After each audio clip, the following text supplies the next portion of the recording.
thank you everyone for joining us for this wonderful panel. We're so privileged to have such a wonderful group. And the panel is Writing Palestinian Queerness, Literature, Poetry, and Film. So I would like to introduce our wonderful moderator, who's Dr. Sa'ed Atshan, who is an assistant professor of peace and conflict studies at Swarthmore and is spending the 2020 to 2021 academic year as a visiting professor of anthropology and visiting scholar in Middle Eastern studies at the University of California, Berkeley. He has two recent books, both of which were published in spring 2020. Queer Palestine and the Empire of Critique, published in the Stanford University Press, and co-authored with Katharina Galor, and The Moral Triangle, Germans, Israelis, and Palestinians, published in Duke University Press. And George is holding up the wonderful new book. So please drop into the bookshop and purchase it. And welcome, Sa'ed. Thank you so much for joining us. Thank you so much, Aya, for that sweet introduction. And thank you to everyone who's with us this evening. It's amazing that we have such a wonderful turnout. We have a great group of folks. I'm seeing the participants coming in one after the other. This is super, super exciting. This is like a dream for me. I mean, I'm honestly pinching myself. It's totally surreal that this is happening and that I get to be in conversation with Zaina Arafat and George Abraham, who are two individuals who I respect tremendously and whose work I admire tremendously. When Susan Abul Hawa called me and said, listen, at this year's Palestine Writes Festival, we want to have a panel on writing Palestinian queerness. Will you be part of the panel? Are you willing to moderate? I said, yes, absolutely. I was super enthusiastic. And she said, who else do you recommend? And immediately I said, Zaina Arafat and George Abraham. That would be my dream. And they both accepted the invitation. Thank you, George and Zaina, for accepting the invitation. And I look forward to our exchange. What we're going to do today is each of us is going to speak for about 10 minutes, so about 30 minutes of remarks in total. And then we're going to open it up for questions. So please feel free to type your questions in the chat, and we'll make sure to get through as many of them as possible. I really want to emphasize that this gathering is really historic. It is not common at all for to have an all-queer Palestinian panel devoted to discussing issues that are near and dear to our hearts as LGBTQ Palestinians. We need more of these spaces, we need more of these opportunities, but really I have so much respect for the Palestine Writes Literature Festival for making this such a significant priority this year. So thank you to all of the organizers for this truly historic event. I want to say that queer Palestinians are under a tremendous amount of scrutiny, surveillance, and policing. In my recent book that Aya very kindly mentioned and that George very kindly showed the cover of the book, Queer Palestine and the Empire of Critique, I argue that queer Palestinians, we do face this empire of critique. And this surveillance and criticism and policing that we face comes from so many different directions. It comes from the Israeli military occupation and the Israeli settler colonial processes that we face as Palestinians, like our straight counterparts. It comes from the Israeli military and security and intelligence services, which have since the 1980s been entrapping queer Palestinians to serve as collaborators and informants, really preying on the vulnerabilities of LGBTQ Palestinians. It comes from Zionist pinkwashers, and we can talk about pinkwashing, but I'm hoping many people are familiar with this concept, but we're constantly confronting this idea that Israel is a gay haven and Palestinian society is a backwards, homophobic, uncivilized space, and so support from the West should go to the former and not to the latter. This is essentially what pinkwashing is, to draw attention to a purported advanced LGBTQ rights record in Israel in order to detract attention away from Israel's gross violations of Palestinian human rights. But we also face surveillance and policing from Palestinian institutions as well, whether it's the Hamas authorities, whether it's the Palestinian Authority in the West Bank, whether it's religious institutions that deploy theological and spiritual based violence against us. And sometimes, unfortunately, it's even the Palestinian family unit itself that can be a source of familial homophobia. It's also sometimes fellow LGBTQ Palestinians who police one another. And also, it can be Western based academics who are interested in our bodies and subjectivities for their own theoretical interventions. It can also be Western journalists and filmmakers and artists who are interested in our work. But rarely are we able to actually speak for ourselves as queer Palestinians. And I think that this panel is such a welcome opportunity, and Zaina and George embody that so powerfully through their work. I also want to emphasize that our subjectivities and voices are also tremendously heterogeneous. There's no one queer Palestinian subjectivity that represents all of our experiences. We are also a diverse community, and we speak in multiple voices and have multiple positionalities, and emphasizing that heterogeneity is really, really important. When it comes to the arts, I am cognizant of the fact that sometimes there is a tendency to become representation hawks, as one of my friends once called it. I recently published an article in The Advocate, a major gay newspaper in the US, on Rami, the Hulu series that has done very well and is about a young Egyptian American and his experiences navigating his various identities. And in the series, Rami, his mother is actually Palestinian, and his maternal uncle is Palestinian as well. Uncle Nassim is what he's called. And in my piece on Rami, I wrote about how I admired many aspects of the series, but also about how concerned I was that the one queer Palestinian character was unbelievably problematic, and my concern that this may reify homophobia. But at the same time, I didn't want to be a representation hawk. I also wanted to acknowledge that one poem, one film, one novel cannot represent all LGBTQ Palestinian experiences, and we need a plethora of representations. And that's why I want to really give a shout out to Susan Abu Hawa's most recent novel, Against the Loveless World, because in her novel, there are several very prominent queer Palestinian characters, and they are very multidimensional and very well rounded and very, very complex. And so I highly recommend that folks consider checking her novel out.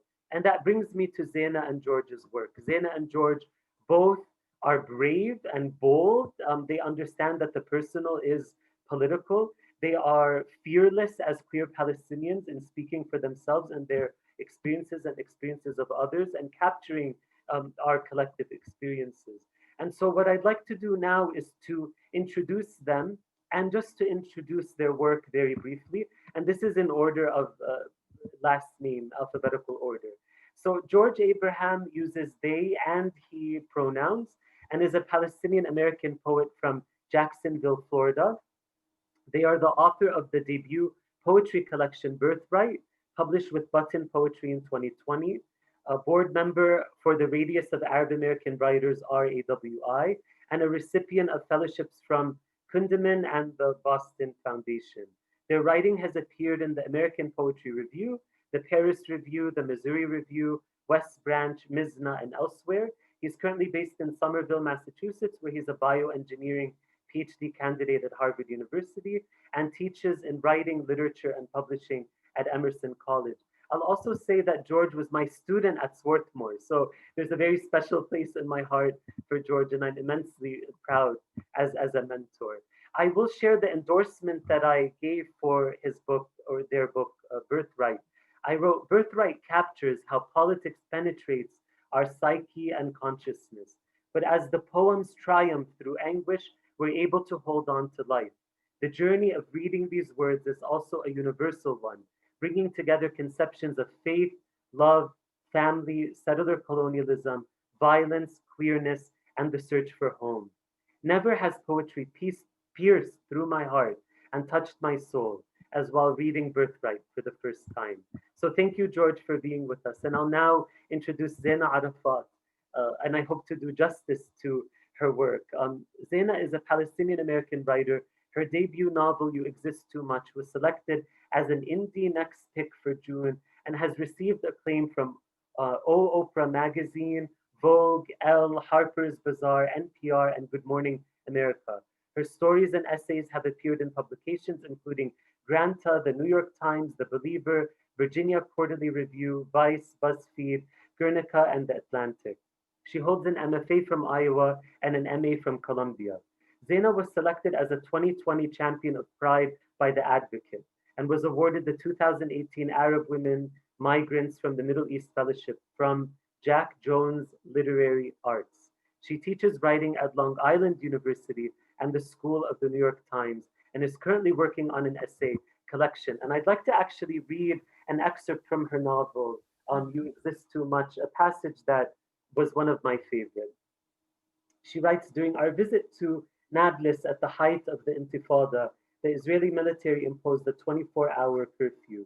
We had no choice but to remain indoors. Still, I would sometimes sneak outside and wander beyond the gates of my great-grandparents' house to play in the neighbor's yard. One of my early memories in Nablus is of gunshots. I was 6 years old, sitting on the neighbor's swing set when I heard the rapid fire popping sounds.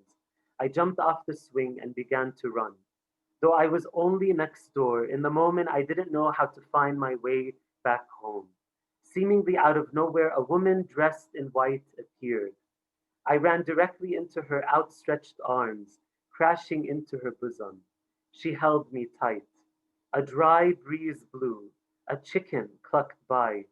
The woman held me and pressed my head tightly against the whiteness of her gown. Who knows if I invented her? The things I remember, no one believes. You can't possibly remember telling your father that your mother was in labor, people say. Your brother is only 2.5 years younger than you.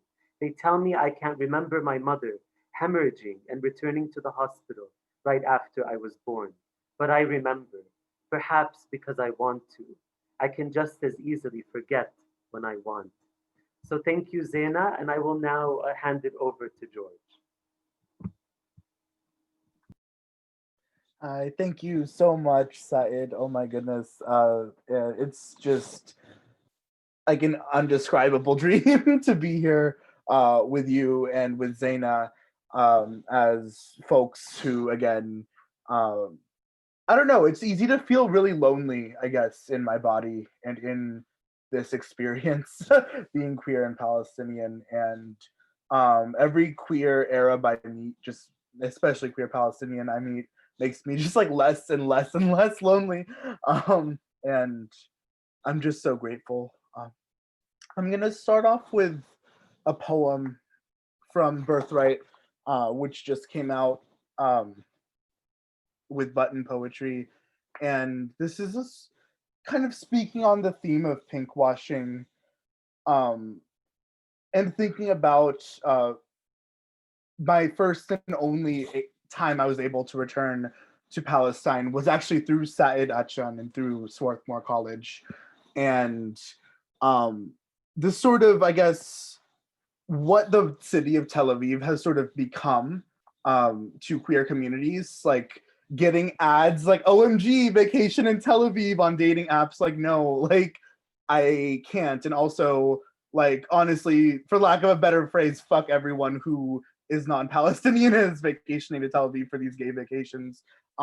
It's really gross and a colonial project. And so that's kind of the space I was in when I wrote this poem.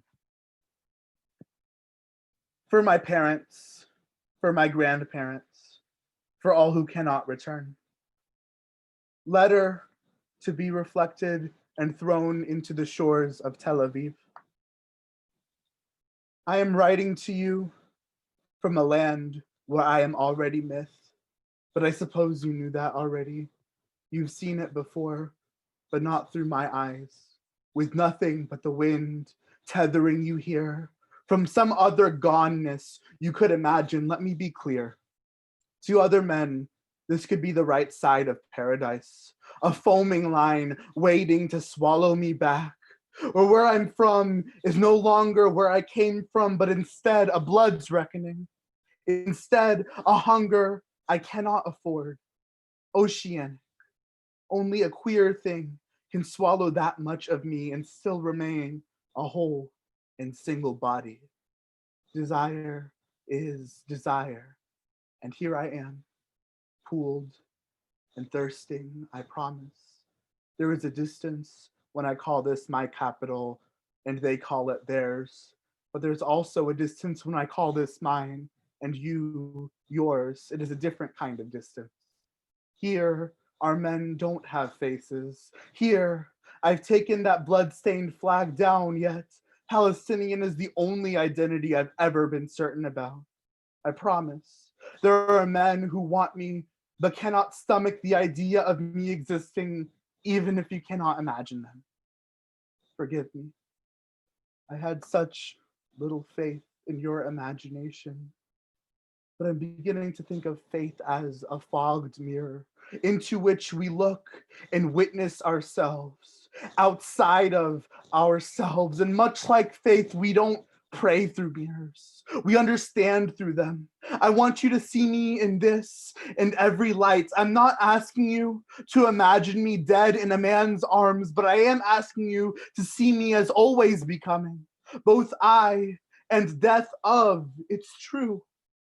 At the center of every myth is a loneliness larger than the whole of us, but is it not polyamory if I love myself into a multitude? I'd like to think there is somewhere a you I can return to. I'm trying to say I love you, but I don't have the right mythos for it.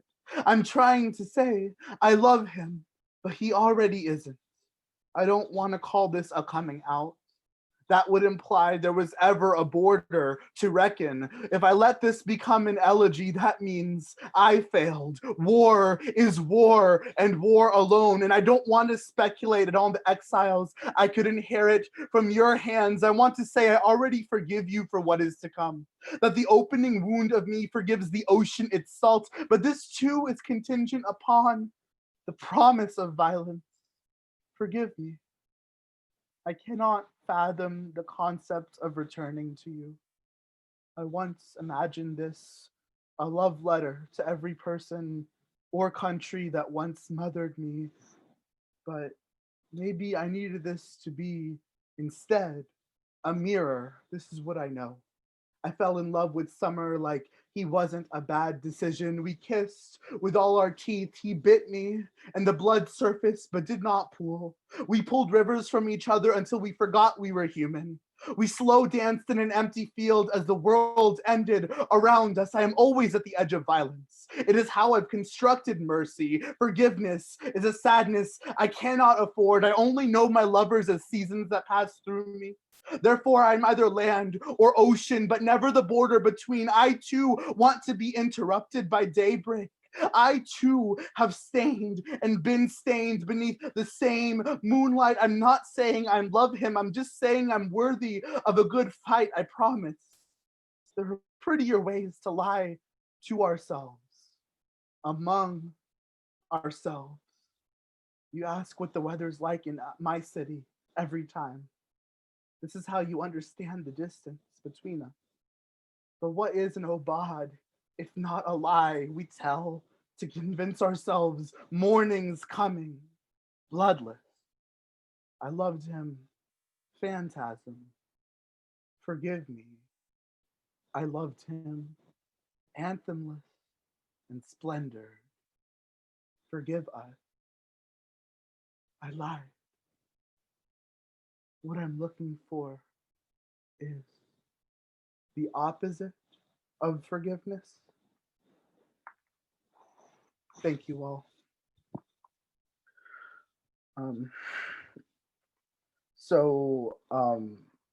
That's a poem I haven't shown my parents yet, and I hope to show it to them one day. I will show it to them one day.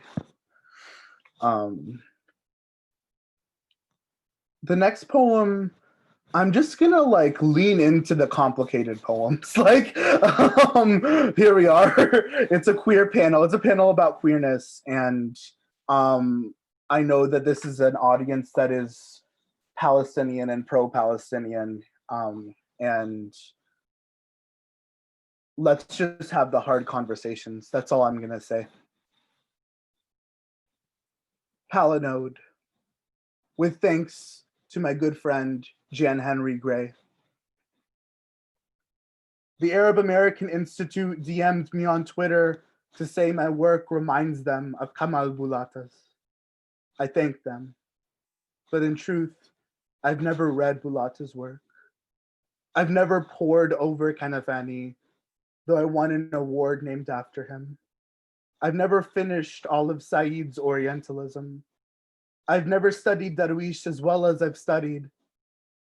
I won't finish that sentence. He is the only poet my family can quote from memory.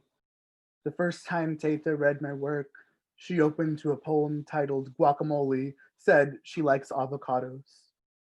Auntie asks me why my first chapbook didn't contain a poem about her. I wonder if she read it.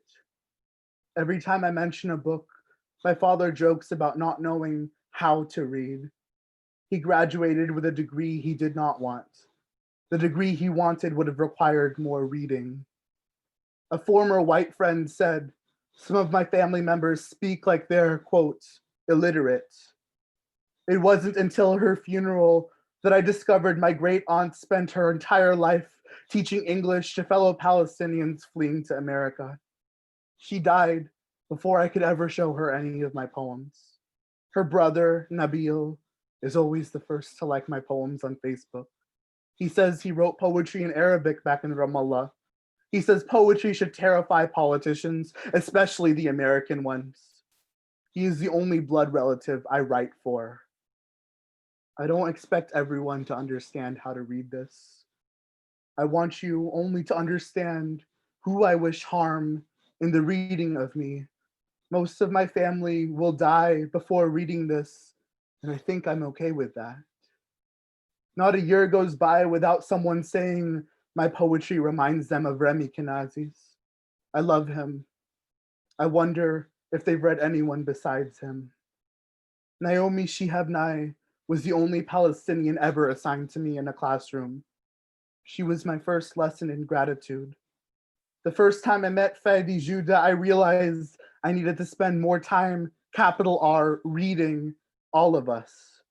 The first time I read Hala Alien's Atrium, I cried in the shower for 30 minutes. The first time I met Rhonda Gerard, she yelled at a white imperialist on stage at a poetry festival. It was then I mourned the upbringing I could have had with someone like her around. When my mother read Him, Me, Muhammad Ali, she said reading a book never made her feel this way. My mother will never read my poems, and I know I'm okay with that. My brother is the only blood family I trust with all of me, and I think I like it that way. I've spent too much time wondering if I was the first queer Palestinian to, I couldn't understand the violence of completing that sentence. There are 1,000 Palestinians buried beneath this poem, and none of them are speaking. Someone who turned out to be my cousin DM'd me on Instagram, identifying herself as queer. She said, she sees me. To think, I was taught to consider myself alone in this. I didn't know how to capital R read then. I still don't, I think. Sometimes I carry around another Palestinian's book with me, even if I have no intention of reading or capital R reading it. This is how we cousin each other. This is how we return to each other. Anyways, I think we are always returning. Thank you.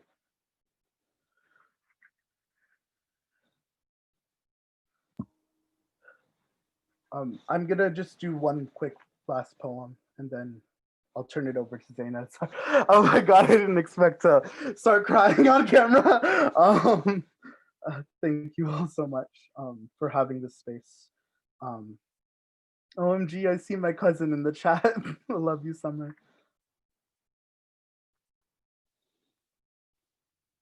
Ars Poetica with parallel dimensions.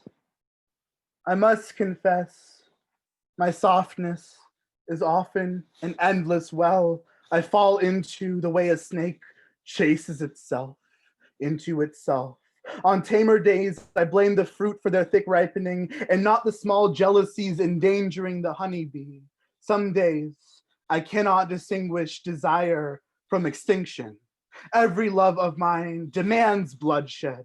Of a hunter's lineage, oh exile, my exile, that I could write our unlaced talons into metal wings, that we could uncauterize the crimson sky and fly into a sunset spilling blood that is not our own, that I could unravel two mirrors, turning them in on themselves, unraveling those infinite dimensions, infinite copies of self. Somewhere I pluck an apple and a parallel self suffers the expulsion. And what is that if not ancestry, rippling across space, itself timeless? In this reality, I lose a country for another Eden to blossom beneath a more forgiving stratosphere. I confess I am more vengeful than my oppressors deem me, my disposition a learned burial.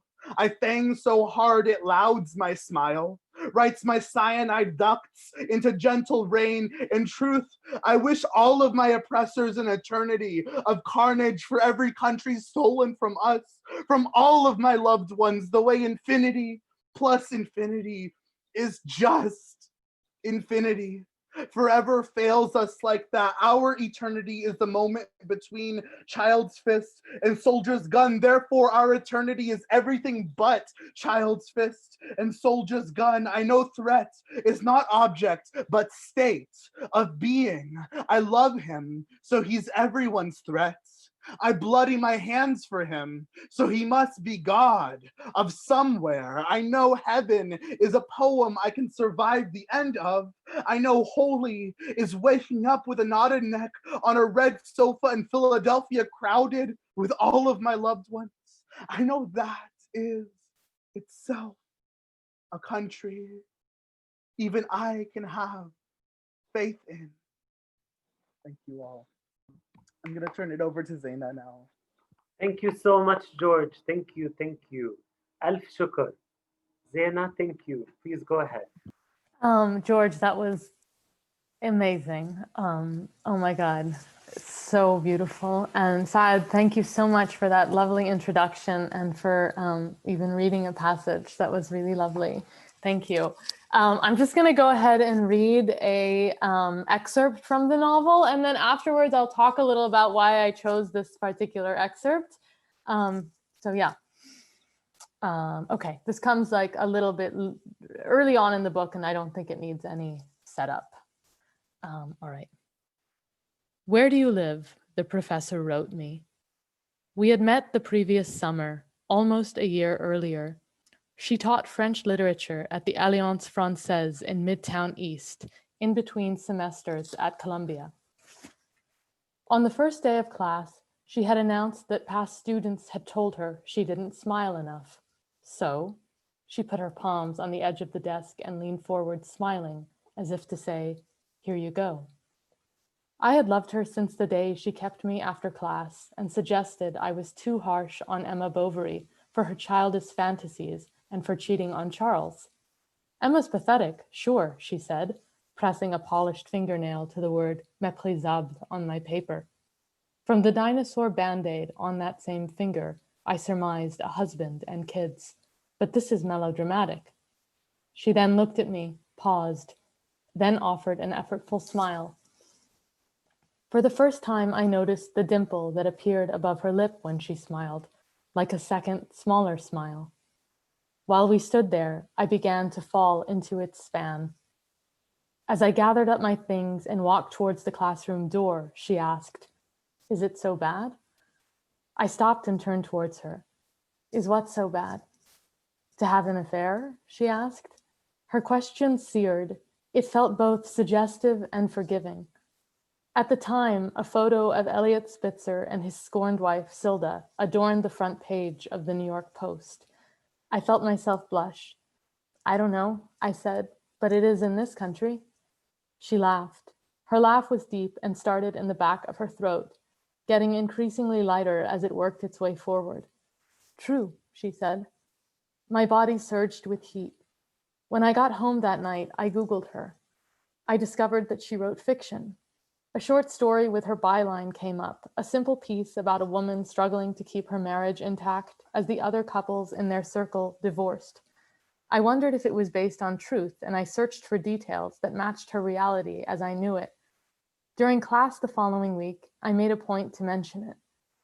I read your story, I said, nervous to admit it and tingling with excitement, as though I had accessed some part of her that was now laid bare between us. Oh, she said. She nodded once, then offered the smile. Thank you. She appeared not to care whether I liked it, confident that it was good without my approval. Still, I felt encouraged to say, it would be nice to meet up sometime, maybe after the class is over? She nodded in return. It would. We met in early September at the Nespresso store in Midtown East, 3 blocks from our classroom. I showed up in a pencil skirt and a silk sleeveless shirt. The conversation flowed. She talked about walking her daughter to school, her husband's startup, their vacation home in Saint-Paul-de-Vence on the Côte d'Azur. I tried to match her level of privilege and exposure. I've been to Nice once, I said. I didn't mention that I'd gone with Kate, my ex-girlfriend, towards the end of our relationship. I was worried that as a straight French woman, the entire concept of queerness would make her uncomfortable. We ordered cappuccinos. I resisted asking for skim milk so as not to seem too weight conscious. I felt slightly tipsy as we left, though I hadn't drank any alcohol. Before the bill came, I hesitantly asked if she would send me some of her unpublished writing to read. She placed her credit card on the table as I reached for my wallet, waving my hand away. You want to read more from me? She asked, sounding almost suspicious. I panicked. Until then, I'd felt emboldened, but her response was humbling. I thought I'd ask, I said, if that's okay. Sure, she said. She smiled again. It was starting to feel more natural any time she did so. I'm just surprised is all. We stepped outside the cafe, and as we walked off in different directions, I felt overwhelmed. I wanted her life. I wanted to live inside her life while still living inside my own. I wanted, above all, for her to like me. 2 days later, when she still hadn't sent any of her work, I followed up. 3 essays arrived in my inbox that night. She seemed to be a guarded person, so reading her unpublished writing was like cutting to the front of a long line. She wrote about her French colonialist guilt, which, as a Palestinian, I felt uniquely qualified to absolve. She wrote about leading La Fontaine fables to her daughter. She wrote about middle-of-the-night despair, about wanting more. I couldn't believe how much her inner world resembled mine. The problem, as always, was asymmetry. Not only was she straight, but she had a husband to share her inner world with. I presumably had my girlfriend's world, yet somehow hers was never nearly as captivating. I read each of her essays several times. They're nice, I wrote in response, still afraid to shatter a veneer of detachment. A month later, we went to lunch, but I couldn't eat. I wore a dress that once belonged to my mother, her gold hoop earrings, her Michel watch. Anything beautiful that's mine was once hers. Now that I'd read the professor's writing, now that her sapphire wedding ring was refracting light from every surface, I was too conscious of my motions to land the fork in my mouth, so I stopped trying. Sorry, I said, laughing dumbly. I can't eat and talk at the same time. She had chosen a place on the Upper West Side known for its burgers, but I ordered a salad.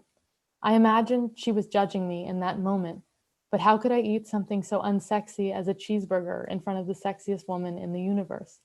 She continued to look attractive and in control as she ate her burger, chewing with unapologetic authority. I had the ridiculous salad packed up, though I knew I'd never eat it. When the check came, I offered to pay. I had looked up the place beforehand, cash only, and I fumbled self-consciously through bills fresh from the ATM. My eyes began to blur. I put down too much for the tip. We got up and left, and the minute she turned the corner from the restaurant, tears spilled down my cheeks. I was certain that I'd given myself away, but not by not eating, though I admit, By then, a part of me wanted her to suspect. So I chose that passage because one of the tough things for me in writing this book, much of which is set in scenes, there are a lot of scenes in the Middle East that are reflected as flashbacks and fragmented memories in this narrator's conscious, as well as memories that she herself, or just experiences that she herself hasn't had, but that other members of her family have had, exploring the experiences of her parents who are Palestinian immigrants, exploring her own sense of in-betweenness as a Palestinian American. So much of the book, deals with all of that, as well as representing a Palestinian who is also queer, and as the protagonist is. And what I wanted to try and capture, the challenge for me was how to sort of, what I really wanted to avoid doing was to sort of,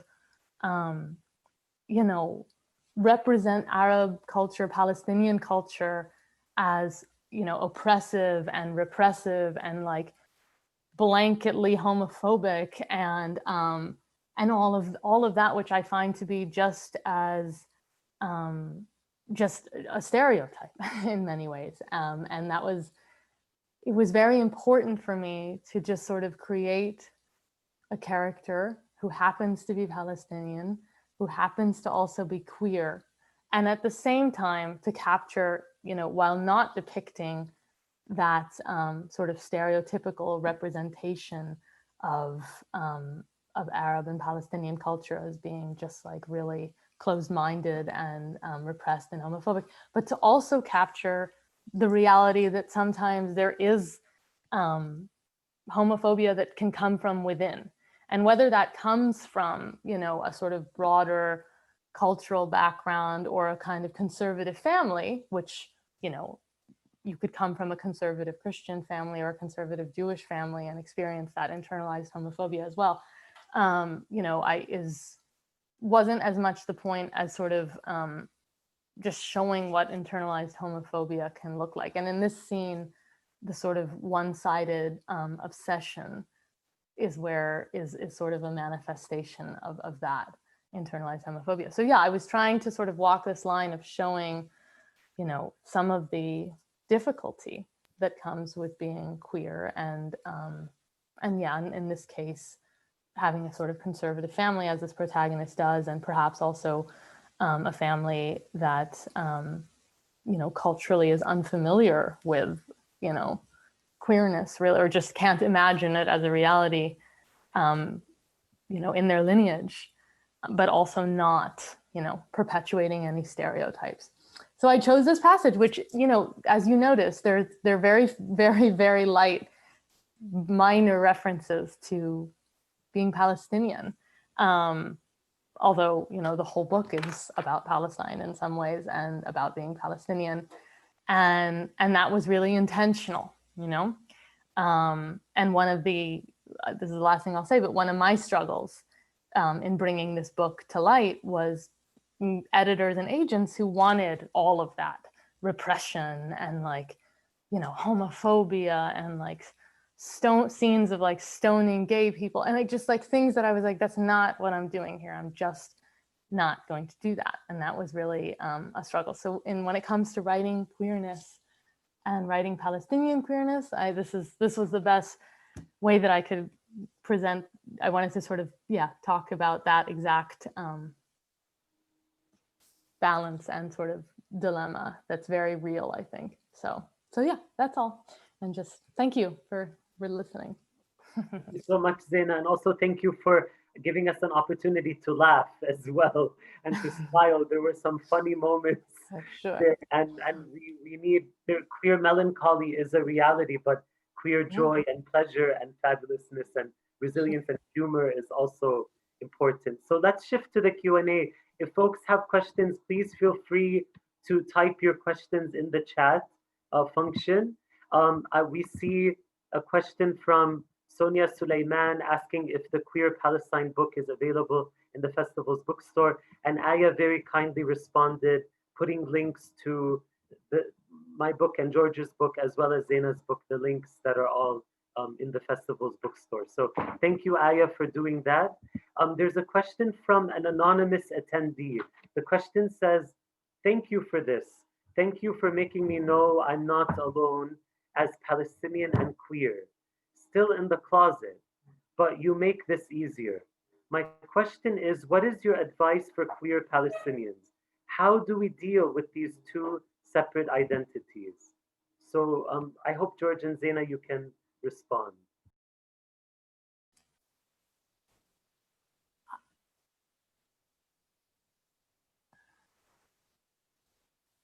I mean, I guess the goal is to not see them as two separate identities and to allow them to coexist within you, which is a lot easier said than done, I know. But I think that, you know, once you as an individual start to sort of think of them as, you know, not mutually exclusive, as, you know, completely compatible, you know, easily overlapping identities, you sort of project that outwards in a way. And, you know, yeah, I think, and maybe a lot of what the fear of the reaction or the just like response, I think when you carry something with confidence, which again, a lot easier said than done, but, you know, sometimes fake it until you make it. When you carry something with confidence, people receive it. You'd be surprised by how they receive it. At least that's my experience. So I hope that's somewhat helpful. Yeah, I think Zaina like really took the words out of my mouth there and said it better than I could have. Especially when also you were talking, Zaina, about, I loved that you did like a little bit of a backpedal when you were talking about your family, and then like clarify like cannot imagine, or someone who cannot imagine queerness. And I'm like really interested in queerness as like a function of the imagination. Queerness as like not only like sure how we imagine ourselves, and how one thing I felt seen on in Zaina's book is that this proximity to queerness and Palestinianness in her character, like these were both things that were just intrinsic in fact about the character, and the main character's queerness is Palestinian, the main character's Palestinianness is queer, and it's a queering of the world, a queering of imagination and how we see the world. And so thinking about both of these, like, yes, as identities, yes, as again intrinsic and implicit to our whole being, but as a way of also seeing the world. I don't think I'd ever want to see the world any other way than through queerness and through Palestinianness. Yeah.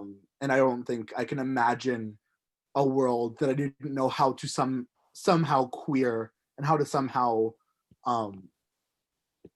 understand through these lenses. Yeah. Well said. I like that. Thank you both. We have a question from Samar Jarrah. She writes, how did your parents and siblings deal with your coming out? And I'll just very quickly share that my family has been tremendously loving and supportive, and I'm so grateful. And I feel like we don't have enough representation of queer Palestinians being received so well by their families, and we need to acknowledge that that's possible as well.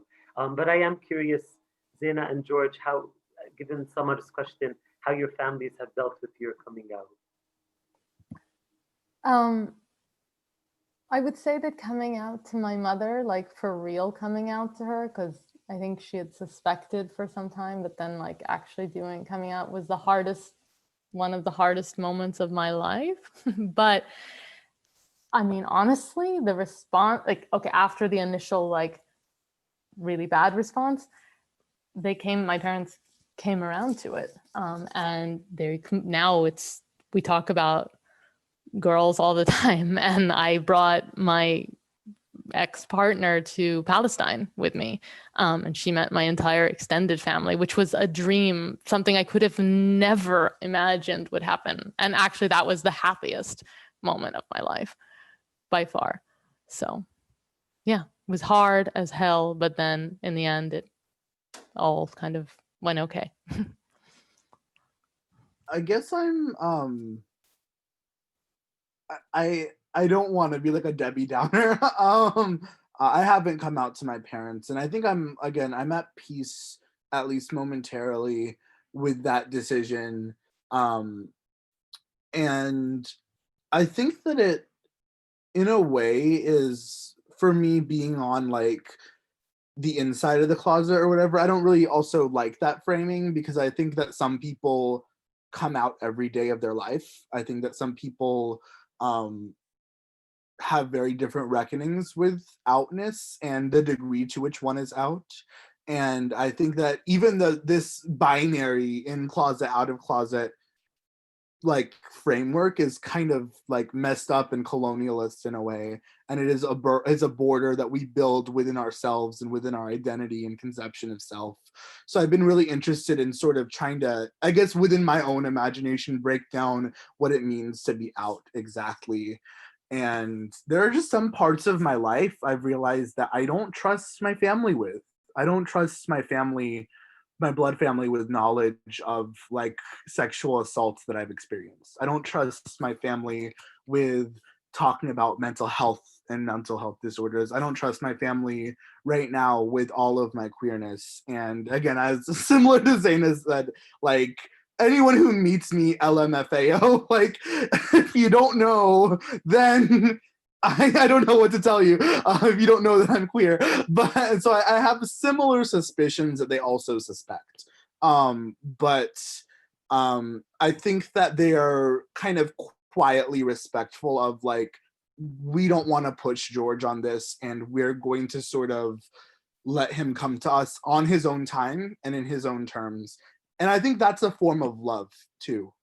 And I think that that is a form of when the time comes that I do talk to them about this, if it feels natural, if it feels right, if it feels like I need to, I think that a little bit, this kind of distance will help, and will help them understand and learn how to imagine me. Well, thank you, George and Zaina, for being so vulnerable and open with us. And that it requires such a generosity of spirit. And thank you to all the participants in the chat. The chat is really exploding, and it's very hard to keep up with the chat and multitask. But I do just want to read a few of the comments. Someone wrote, "The closet is a spectrum," which I think is really powerful. Someone wrote, "Right, this conceptualization is not universal," which I really appreciate as well. And someone, oops, I'm not able to scroll. Let's see. So anyway, folks can read the chat. I think some of the comments are super powerful. And someone asked another question, and she's directing this one to Zaina. Zaina, someone says, "I read your book and I liked it. Did you get any heat from Palestinian quote unquote representatives as you depicted a wife of one in DC, I think?" Well, thank you for reading, and I'm glad you liked it. And it was fiction. I mean, so there wasn't a real, like, there's an ambassador's wife, that's true. And some stuff that unfolds with the ambassador's wife. But it's a fictional ambassador and a fictional ambassador's wife, so there were no repercussions, thankfully. That's the great thing about fiction, it's imagined. So we have a really terrific question from Haika Shotin. Thank you. It says, "How does diaspora relate to your writing as queer Palestinians and about Palestinian queerness? How do you feel or locate your work in relationship to diaspora and or being located, quote unquote, outside Palestine?" George, you want to go first? Since I just... Yeah, this is such a greatly large and vast question. And I think that, again, I can only speak for myself, I guess. And when I say that, my experience with diaspora is one of disembodiment. My experience with diaspora is one of literal distance and metaphorical distance and imaginative distance. Again, I'm really interested in the way that poetry can sort of not just talk about, again, literal distance, but can kind of talk bridge, not even just talk about, but bridge, trouble, subvert, reinvent imagined distances, or which is to say distances in imagination, imaginations that can sort of oppress our own selves, imaginations where we can't even see ourselves in, or all of our multiple selves. And I think that because of that, a lot of my poetry and work is for people in diaspora and for Palestinians. And I guess like dovetailing off of Zaina's comment earlier about like the literary industry trying to say, yes, we want your trauma, yes, we want that oppressive, like hateful father who's like so oppressive to you and your queerness, and to encourage that among us and other non-Western writers I know, or what writers from non-Western families. I think that it's sort of like, it begs the question of who our writing is for. That's kind of always the question I ask for. And if we as Palestinians have to explain or let alone justify our Palestinianness within our writing, then who the fuck are we writing for? Like truly. It means we're writing for whiteness. It means we're writing to and against the backdrop of whiteness instead of breaking whiteness, instead of saying no, we resist the ways to be like you all are consuming this. And so I think to write in diaspora means like we need to subvert that. We need to write against Americanness. We need to write against colonialism. And if not, then we're going to become absorbed and consumed by it. And that is our our work, I guess. Zaina, would you like to add anything? No, I mean, I was just thinking that I think my whole, like, I love everything that George said, and it so resonates completely for me. And I guess this whole project was about exploring how do you exist in a diaspora when you are still very close to your, how do you exist in a diaspora as a first generation American who is still extremely close to your homeland by virtue of the fact that you spend a lot of time there, your parents are deeply connected to it. How do you while also trying to adapt, I suppose, to where you are, and how do you navigate that kind of in-betweenness, and that feeling of like both belonging to both, but really belonging to neither, and trying to find some semblance of like home where you are. Yeah, and thank you. And I had just a few thoughts. One was that this distinction between diaspora and people in Palestine proper, living in Palestine proper, is also a product of colonialism and a product of fragmentation and a product of the ongoing Nakba that's separating and scattering and dispossessing Palestinians and estranging us from one another.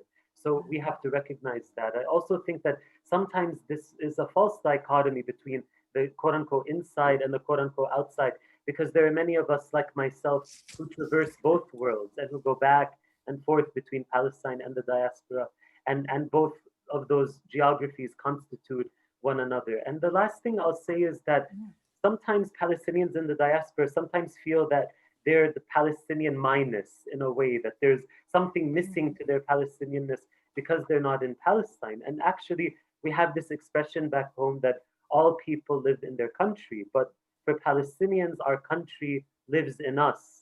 And it's in many ways the quintessential Palestinian experience to be in exile and to be in the shatat, or the scattering, as we describe it. That's in many ways, most Palestinians globally have never been able to even set foot on Palestine, and that's part of the experience. And that does not make you any less authentic of a Palestinian subject, or that your voice is no less important just because you're a diasporic subject. So thank you all. And I will shift now to the next question from an anonymous attendee. Do you get comments about being queer and American and having the privilege to navigate queerness, as opposed to sometimes not being able to do so in Palestine? How do you deal with and approach that? and how do you bring it back to the Palestinian sphere? If it would be helpful, I can read the question again. Yeah, Is that helpful?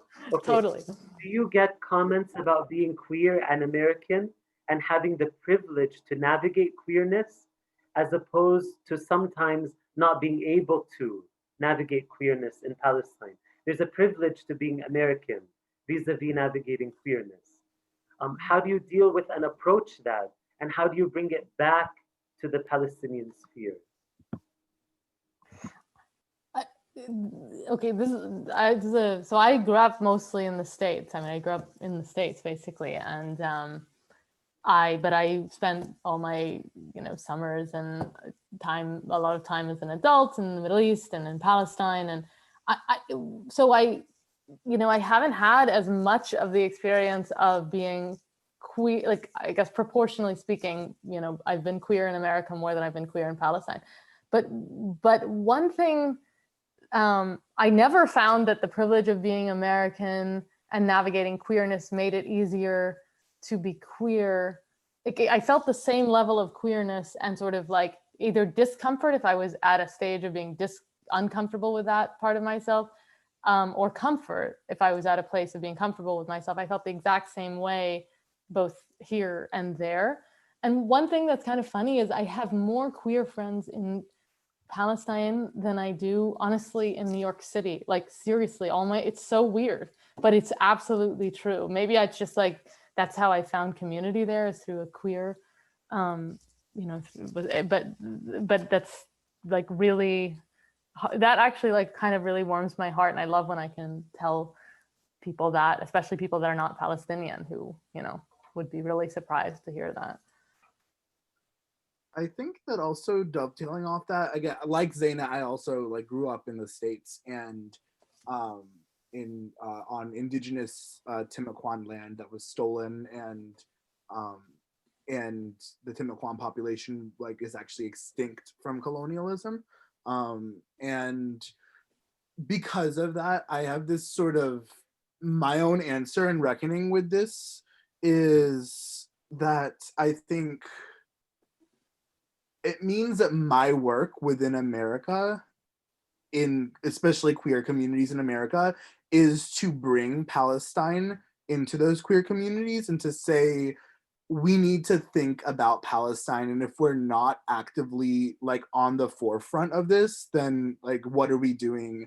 Is it really a liberation oriented or like space if we're not thinking about Palestine? So I love being that uncomfortable person in every queer space to be like, hi, this is homo nationalism. We need to like deconstruct this.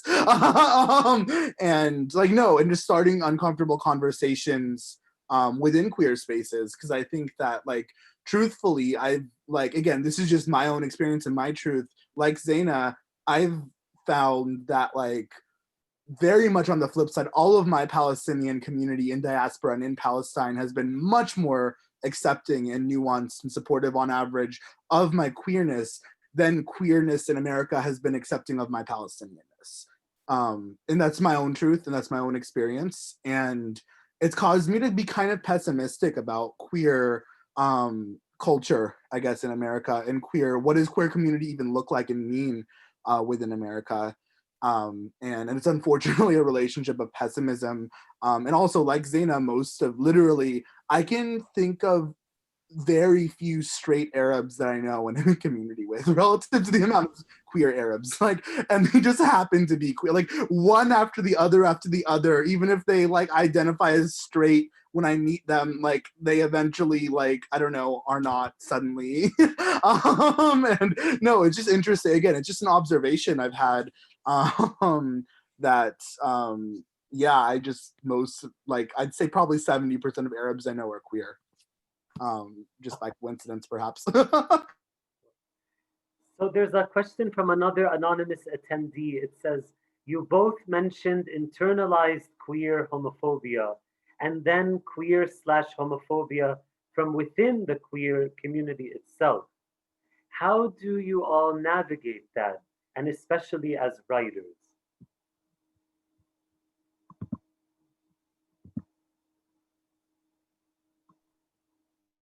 I mean, yeah, I guess like that like relates to, I guess, my answer I just gave is, yeah, no, troubling, subverting, using writing to, I guess, like take an expectation and somehow reinvent or subvert. I think that that's one of my favorite things that poetry in particular can do, is when you come into a poem, every reader coming into this poem is going to have an expectation, and every like crafting of an image, even everything down to the syntax and the way a poem unfolds on a just line by line, comma by comma level, um, is a function both of the poem's voice and how do I like quote unquote translate the poem's voice onto the page, but also a function of the reader's expectation. And so in a way, if I make it known that this is a queer poem or a poem to queer community, I love taking that expectation and shattering it, or flipping the expectation into a mirror and letting it be a reflection where, wow, I see myself in this poem, but maybe not in the way that I want to see myself. I'm really interested in poetry's, not to diss fiction, I also love fiction. And I think, again, fiction just allows us to build different kinds of imaginations, like objectively, than poetry can build. And allows us to build worlds even. Whereas I think that the kind of minutia of poetry really lends itself to breaking and reinventing expectation in a way that I find really useful, at least in my writing.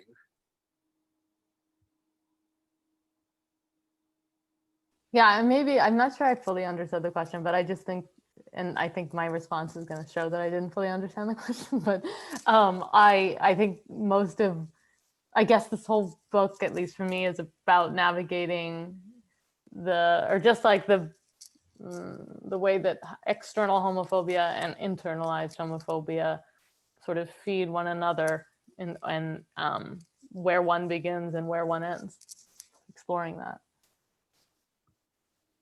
I just as moderator, I'll share that we have 10 minutes left, and we just have an explosive number of wonderful questions, and I'm so sad we're not going to be able to get through all of them, and I've just been taking them by the order in which they arrived.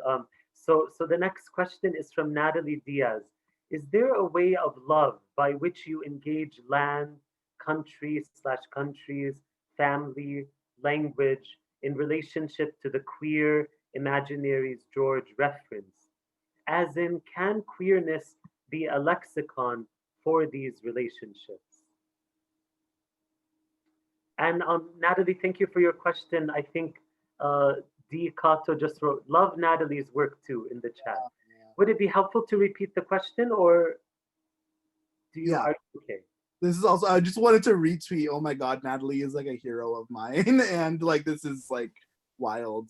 Thank you for your attention and for your love and care and your work. I just had to like shout that out. Like, wow, we have a whole like queer icon in this group right now. Anywho.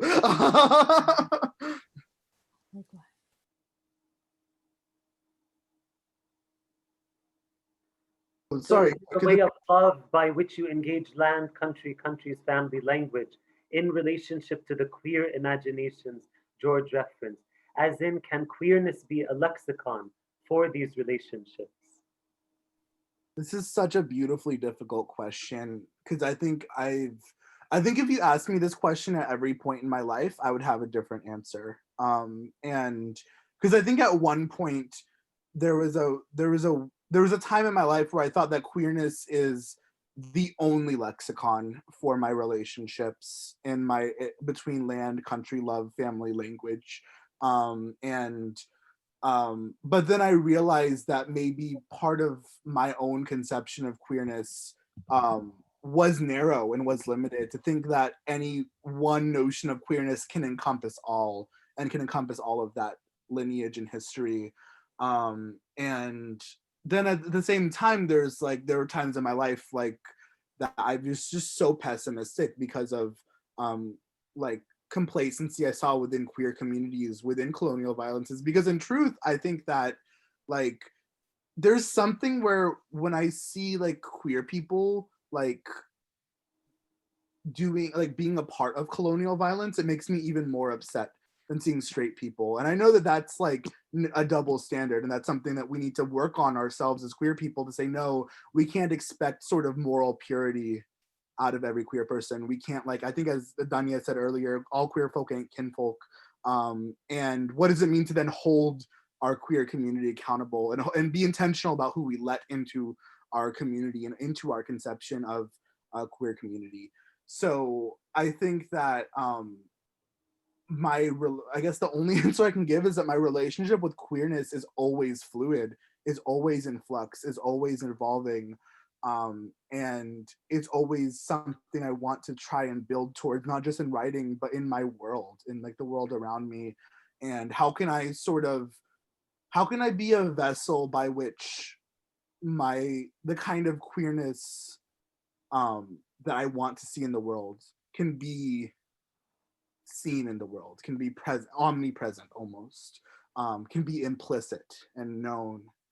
And that's a question I ask every day. And it's a question I struggle with every day.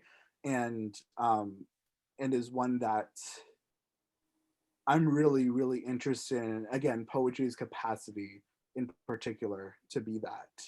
And poetry as a vessel of queering the world. I'm always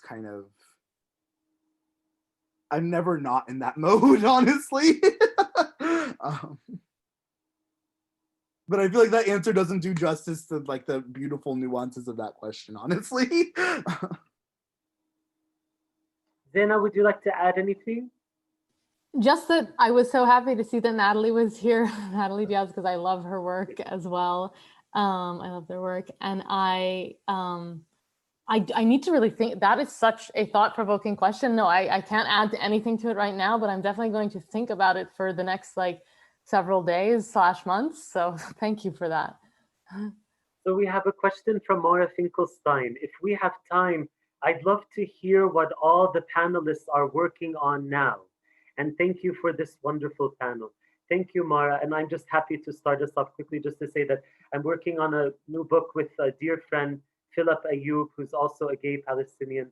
He's a professor at Occidental College in Los Angeles, and we're doing research on LGBTQ movements across the Middle East, North Africa region. So we're mapping the networks of solidarity and support and social movement building that connect queer activists across the MENA landscape. So that's a really exciting project, and I'm looking forward to being done with it.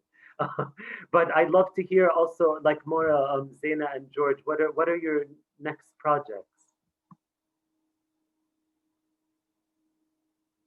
Zaina was like pointing at me. Well, I said your name too, but you couldn't hear because I was so thank you for this question. I think that, so my next, it's weird. I want to be that poet who doesn't publish another poetry book for 10 years, because Birthright, in truth, exhausted me. And it was a necessary exhaustion. It was a necessary obsession that just took hold of my life. And I think that my poetry is worth nothing less than all of me. And I think because of that, I want to, I'm 26 years old. I'm not in a rush to publish my next poetry book. But that said, my next poetry project, I guess, or where my poetry writ large, outside of the imagination of books, where my poetry writ large is headed, I'm really interested, I guess, in thinking about the current moment in eco-poetics and the current moment in Anthropocene writing, and what it means to sort of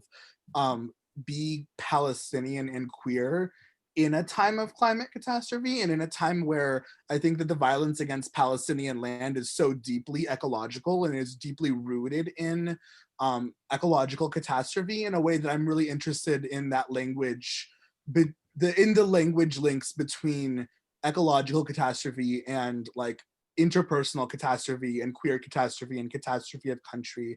And so that's kind of one thread I'm working through right now. I'm also trying to write this imagined epic where it begins with the end of language. Language is just bloop, disappears from our consciousness, and that's the starting point of the poem. So we'll see where that takes me. That might not be anything.